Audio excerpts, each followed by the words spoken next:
Welcome everyone, this is a behind the scenes video of animation in Tales of Alethrion. Normally animation is divided up into several parts. The first part is always the keyframing or the storytelling keys of the shot. That means that you just do the few keys showing what the character has to do. In this example it was the 3 poses of dragon falling down, dragon standing up, being angry, and dragon killed by Alethrion.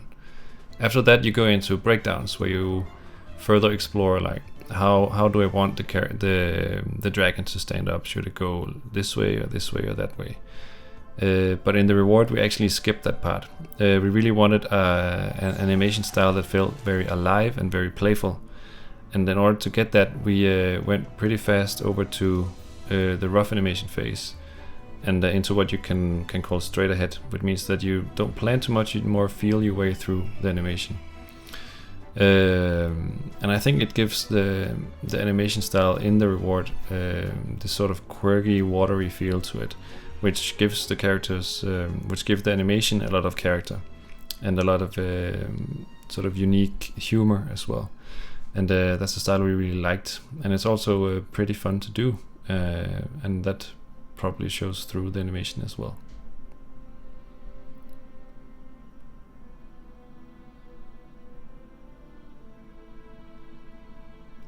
The program we animate in is called TV Paint, and in this program there's a tool that I really like to use called the cutout tool, and you can see me use it right here.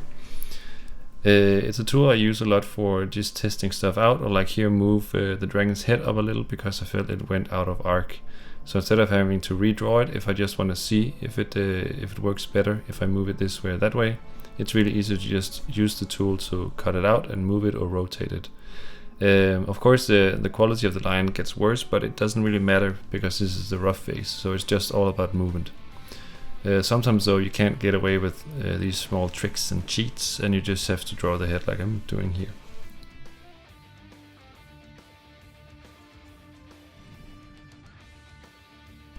The effect animation in the reward is normally 2D animated. Very few times we use generated movement, for example with the water from the reward. But normally we really want the handmade feel to the animation, because we like the life and the sort of unpredictability that gets from it. So that's why it's 2D animated. Normally we go even more unplanned ahead with the animations regarding the effects than we do with the characters. With the characters we do the key poses, but normally I rarely do key poses for effects. I more feel my way from start to finish with the effects. I like to do this because I think it gives it some energy, and I can sort of, it feels more playful to sort of experiment as I go with the shot.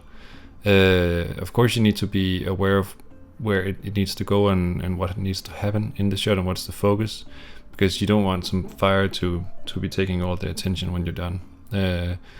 So you still need to keep in mind what you're doing, but it's still a very nice way of just playing with the effects through the shot. And I think this way it's easier to sort of make the movements or sense the movements, because you feel them as you make them.